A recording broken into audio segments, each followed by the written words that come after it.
development, in my opinion. Glenn, we already know what Trump wants to do because he's come out and said it. He wants to prosecute the people who prosecuted those on January 6th. So this is basically a conclusion in search of evidence.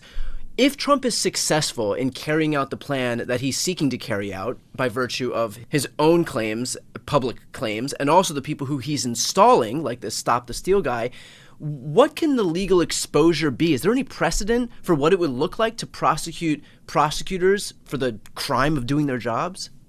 There will be no successful prosecutions against the FBI agents who investigated and the federal prosecutors who prosecuted the January 6th defendants.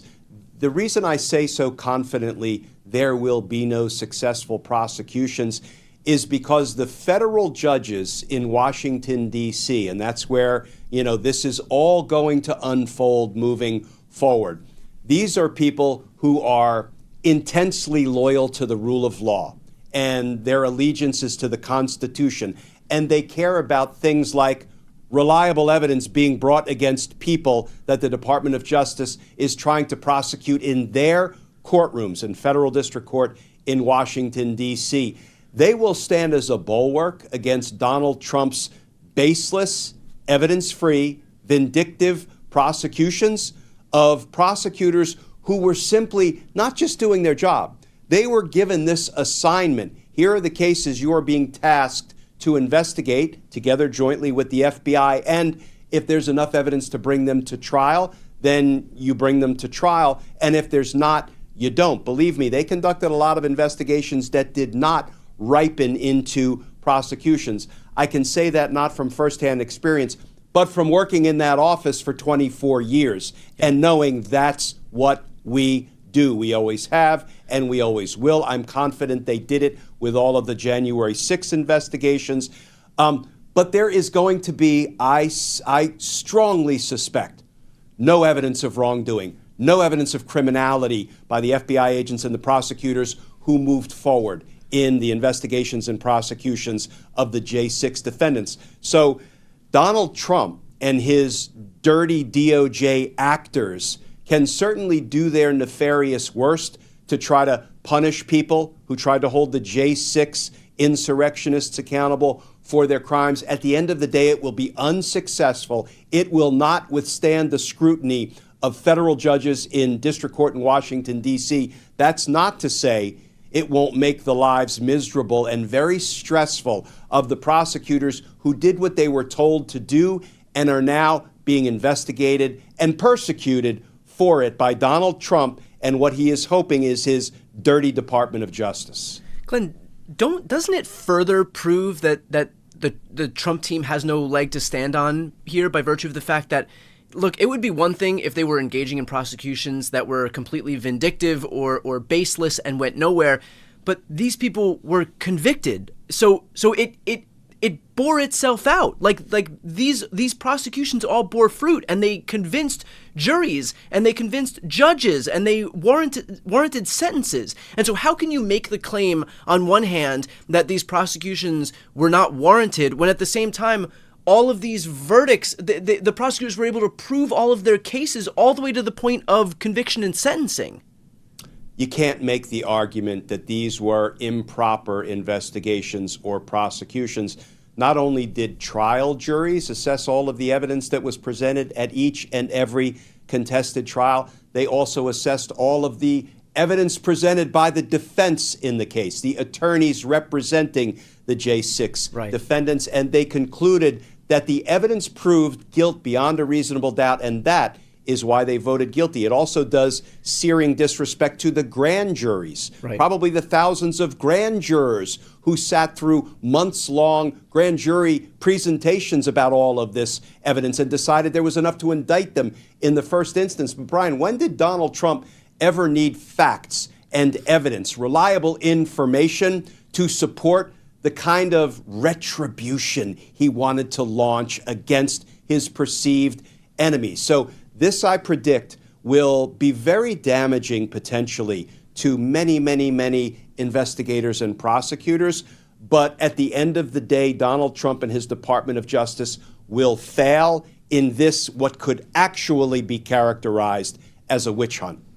Just a quick note for everybody watching right now, there's going to be a lot more to this story. This is probably the most cataclysmic story that we've encountered thus far in this second Trump term. So for those who are watching right now, if you want to follow along, please make sure to subscribe to both of our channels. Glenn, moving forward with this, I know that you said that the federal bench is going to serve as a bulwark against Donald Trump and his worst excesses. And this is what I would, arguably claim is the worst excess that we've seen thus far. But you know where I'm going with this. I mean, Trump is going to get it in front of the federal judges. They're going to stand as a bulwark. He's going to get in front of the appeals court. That's going to serve as a bulwark. But there is always the U.S. Supreme Court that's at the end of the line here. So do you have any worry that even though all of this action by Trump and this new U.S. Attorney Ed Martin, all of it's completely baseless, and this is actually evidence of vindictive prosecution, that the Supreme Court might be open to humoring some of what Donald Trump is trying to do here? Brian, anytime you ask me a question along the lines of, well, given the Supreme Court, Right. do you worry about, yes. Yeah. Yes, the answer is yes, I worry about everything with this Supreme Court, given the radical right-wing bloc that has repeatedly ignored the express text of the Constitution to try to help out Donald Trump. Here is the thing, and I hope to heck I'm not being Pollyanna or being fooled for a third, fourth, or fifth time.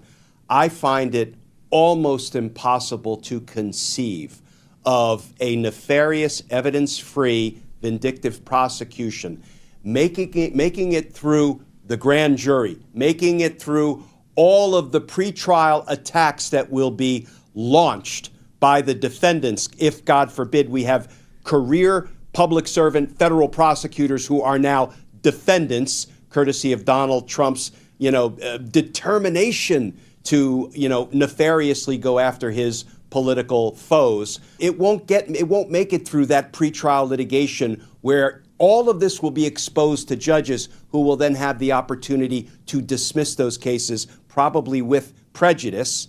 If it does make it through the pretrial attacks by the defense attorneys, it won't make it through a jury trial. If it does make it through a jury trial, it won't end in a conviction. If it does end in a conviction, it's not going to make it through the Federal Circuit Court of Appeals in the District of Columbia. If it does, I don't think the Supreme Court would take up this kind of an issue.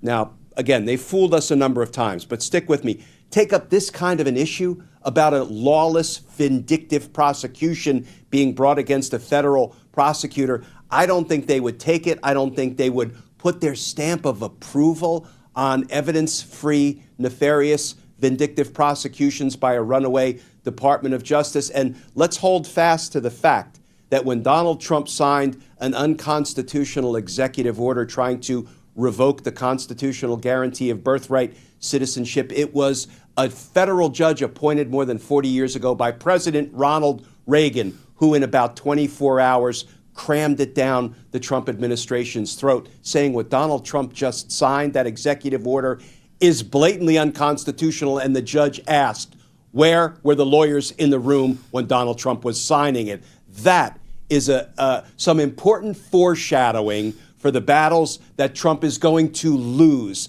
in federal court if he tries to vindictively prosecute the prosecutors. Well, look, I know that, we've spoken about a lot of how the court has failed to meet the moment, and it's not often that you're this sure, insofar as you can be sure, given the political environment right now, the legal environment right now, but this sure that something like this won't make it through the court system. And so given, I guess, what you would call the futile nature of what Trump is trying to do, why even engage in this? Is this because they are deluded enough into thinking that they're going to be successful at prosecuting the prosecutors? Is this to just, massage Trump's injured ego and try and give himself some justification to be able to say, like, yes, I needed to pardon these insurrectionists because this whole thing was broken from the beginning? Like, what is the rationale, given the fact that there's such little likelihood that he will be successful here?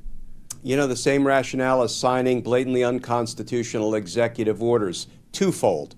One, it's because Donald Trump doesn't care about the rule of law or allegiance to the Constitution. So he wants retribution, he wants revenge, and that's what he's all about. And there is nobody who seems to be willing to stand up for